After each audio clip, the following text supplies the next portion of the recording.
Fala galera, tudo bom com vocês? Mais uma vez, muito bem-vindos aqui ao Resumindo Além, meu nome é Felipe. No vídeo de hoje a gente vai tratar do capítulo 2 e 3 do Livro dos Médiuns, que fala sobre as manifestações físicas das mesas girantes e das manifestações inteligentes. Para você que está caindo aqui de paraquedas pela primeira vez, isso aqui é um estudo do Livro dos Médiuns, da doutrina espírita, segundo o livro do Pentateuco Espírita. Te convido a ficar até o final. Se você curtiu o conteúdo, deixa aquele joinha, passa para frente para quem está estudando, para algum curioso que quer começar a estudar, ou se você precisa reforçar os seus conhecimentos do estudo, aqui pode ser um lugar legal que pode te ajudar. Pessoal, o conteúdo vai ficar aqui na tela e eu vou trabalhar em cima desse conteúdo com vocês, beleza? Vamos começar aqui, então. Bom, pelo capítulo 2 da segunda parte, né, sobre as mesas girantes. O que acontece? Às vezes acontecem muitas coisas estranhas, né? Barulhos sem explicação, objetos se mexendo sozinhos. E isso pode acontecer assim de uma forma espontânea, tipo do nada, ou porque alguém fez alguma coisa para poder provocar esse efeito. Um exemplo disso, pessoal, era o das mesas girantes, né? Basicamente, as pessoas colocavam as mãos em cima de uma mesa e ela começava a girar sozinha, como se ela tivesse vida, né? Vida própria. E esse tipo de coisa já acontecia lá atrás. Quando eu falo lá atrás, falo até mesmo de idade antiga, né? Por exemplo, quem falava sobre isso, né? Tertuliano. O cara foi simplesmente considerado o pai da teologia latina, né? O primeiro a escrever os textos religiosos em latim. No começo, gente, esse tipo de coisa ele era visto como brincadeira, né? Uma diversão nas festas dos salões elegantes, né? Só que depois que a novidade passou, muita gente parou de dar bola para aquilo. Foi uma coisa assim de momento. Só que algumas pessoas estudiosas, elas ficaram bastante curiosas e começaram a levar isso mais a sério, né? Querendo entender o que realmente estava por trás daqueles fenômenos, né? As mesas girantes, elas só aconteciam quando tinha alguém, né, com uma certa, entre muitas aspas, habilidade especial, chamada mediunidade, né? Sobre isso que a gente está estudando aqui aos poucos. Essa pessoa, né, o médium, era alguém que tinha uma certa sensibilidade maior para o contato, né, com os espíritos, para os contatos espirituais. Por exemplo, tem médium que consegue assim, provocar fenômenos mais fortes sozinho, enquanto tem outros que eles precisam sim estar com mais gente para poder obter mais resultados. Durante essas sessões das mesas girantes, né, é muito importante ficar quieto, concentrado e ter paciência, né, porque às vezes assim, a mesa assim, ela pode girar rapidinho, de outras vezes ela demorava bastante, né, tudo dependia muito da força espiritual das pessoas que estavam envolvidas na sessão. No passado, gente, a galera achava que assim, algumas regras ajudavam a manifestação a acontecer de forma mais eficiente e mais rápida, né? Tipo assim, sentar um homem e uma mulher intercalado, fazer uma roda certinha, né? De dar as mãos, tipo como se fosse uma corrente. Só que assim, hoje a gente sabe que isso tudo não faz a mínima diferença, mas lá era o início dos estudos.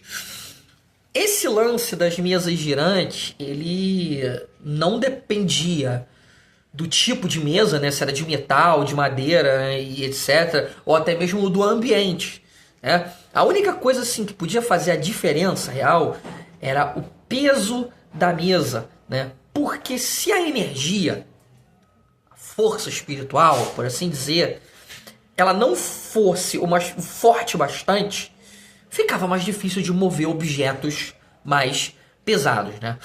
E quando começava a acontecer, o movimento ele era bastante variado, né?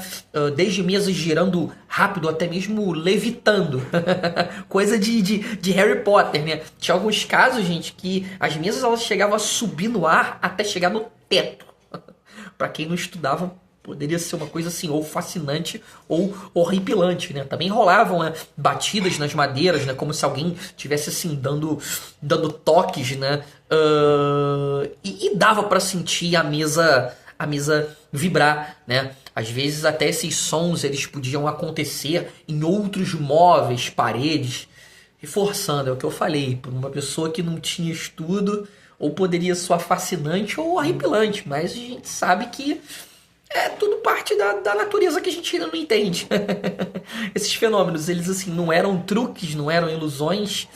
Eles foram assim, super importantes, gente, para poder dar início à doutrina espírita, né? Os estudos da doutrina espírita. Bom, falei um pouco sobre as mesas girantes, agora vamos pro conteúdo do capítulo 3, né? Das manifestações inteligentes. Isso aí é muito importante, né?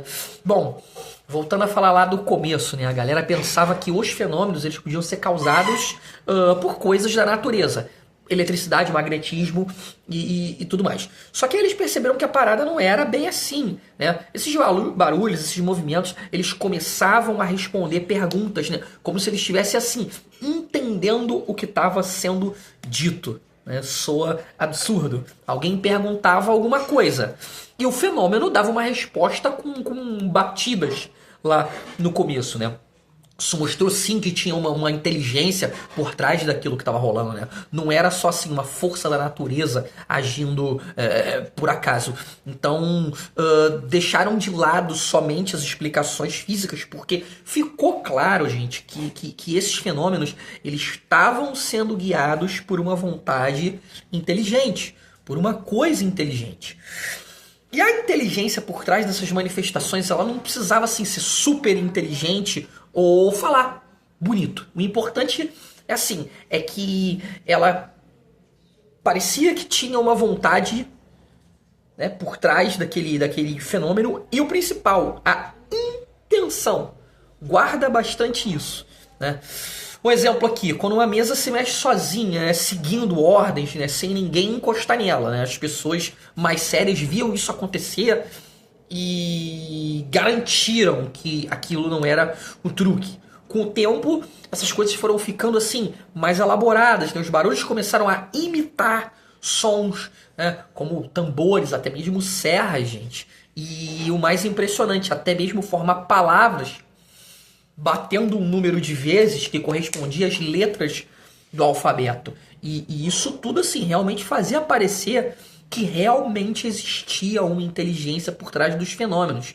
Né? Cada vez que tinha-se uma dúvida sobre ter uma inteligência por trás dos fenômenos, eram feitos novos testes e esses testes eram sempre assim, muito bem surpreendidos, né? As surpresas eram muito agradáveis para o pessoal que acreditava que existia uma inteligência por trás dos fenômenos. Depois de um tempo, algumas pessoas elas começaram a achar que talvez aquelas mensagens que eram recebidas nas sessões espíritas, elas vinham assim da própria cabeça dos médiuns, né? Ou de alguém que estava ali por perto, que era coisa da imaginação, subconsciente e tudo mais. Só que essa ideia ela também foi derrubada quando começaram a surgir, gente, respostas com informações que nenhum dos presentes ali na sessão sabia, né? Incluindo coisas em outras línguas, gente, que a galera ali não falava. Né? Imagina todo mundo brasileiro e tinha uma informação que chegava em russo. Aí do camarada que falou em russo, falou, pô, não, isso aí o cara falou que a bola é branca. Acontecia essas coisas, né? Um exemplo, né, que uma vez foi contado por uma pessoa que viu acontecer. E essa pessoa contou que aquelas mensagens ela ia muito além do que aquelas pessoas que estavam ali podiam saber ou até mesmo investigar. Pô, isso aí fez com que assim muita gente percebesse realmente que os fenômenos espíritas eles não podiam assim também ser somente explicados como coisa unicamente da mente humana, né? Teve um exemplo legal aqui que eu até separei, que foi de um navio da Marinha Francesa que ficou parado no mar da China A galera do navio tava brincando, né, com o lance das mesas, dos fenômenos, de perguntar e responder. Aí do nada eles alegaram ter tido contato com o espírito de um tenente que tinha morrido há 2 anos atrás. Um tenente que fazia parte, né, daquela tripulação. O fantasma, entre aspas, né, o espírito do tenente, ele disse que, sim, por meio das batidas, que ele tinha uma dívida escondida com o capitão do navio, né, um dinheiro que ninguém sabia, nem o próprio capitão lembrava, né, direito dessa dívida, desse dinheiro. Mas aí, assim, quando foram checar os registros antigos, eles viram, assim, que o valor bateu certinho com a anotação que o capitão tinha esquecido, gente. Ficou, então, instalada uma dúvida em cima disso, né? Como o espírito sabia desse débito se ninguém mais tinha essa informação, né? E será que, sim, era realmente o espírito do tenente, o fantasma do tenente que estava em contrato? Contrato não, contato, eu tô terrível hoje. Ou será que alguém acabou descobrindo de algum jeito, né, e usou o jogo, entre aspas, para poder revelar isso, né? Bom, são respostas que a gente não vai ter, mas são coincidências demais e também em cima dos fenômenos que iam acontecendo para se ter como dúvida, né? Prosseguindo, galera, no começo os espíritos eles se comunicavam com a gente por meio de batidas, né? Falei. Batiam de acordo com o número o número de vezes correspondente à letra do alfabeto, né? Era uma parada naturalmente bem demorado, né? Sim, ter que decifrar letra por letra demorava bastante. Só que com o tempo, os próprios espíritos eles foram assim ensinando métodos mais fáceis de se comunicar para os médiums, né? Para as pessoas que tinham essa sensibilidade para ter essa comunicação. Aí surgiu, gente, a escrita mediúnica, né? Escrita mediúnica, primeiro eles colocavam um lápis numa mesa leve, e aí ela se mexia sozinha, né? Com a ajuda do médium, né? Formando letras, palavras. Depois foram usando coisas até menores, né? Como cestinhas, pranchetas, para poder ficar mais prático. Vocês até podem encontrar através de imagens, né? Como que isso era feito. Até eles perceberem assim que o médium ele simplesmente podia escrever diretamente com a mão, né? Sem precisar de nada para poder controlar, né? O espírito podia guiar diretamente essa escrita, né? E isso acabou deixando a comunicação muito mais rápida, muito mais fácil, né? Quase como que uma conversa normal entre ali o médium e o espírito, né? Acabou se tornando o que a gente conhece como psicografia hoje. Esses fenômenos, assim, eles mostram realmente a intervenção de inteligência, gente. Hoje a gente, assim, vê histórias de pessoas que descobriram, assim, dívidas, também, assim, mudanças na forma de como os espíritos se comunicam. Antes era tudo de um jeito muito simples e com o passar do tempo foi evoluindo.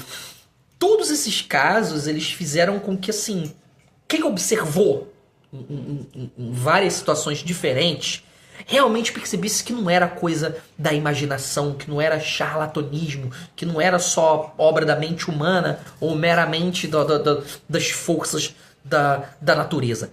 Tinha uma parada inteligente ali, tinha alguém do além ali. Mais pra frente, ele explica melhor como que esses fenômenos funcionam detalhadamente, né? Mas vamos deixar claro que, no modo geral, não são somente coincidências, pessoal. O mundo espiritual, assim, ele realmente mostra que ele existe, que ele pode interagir com a gente, né? Tem coisas que acontecem que não tem uma explicação normal, que a gente domine até então.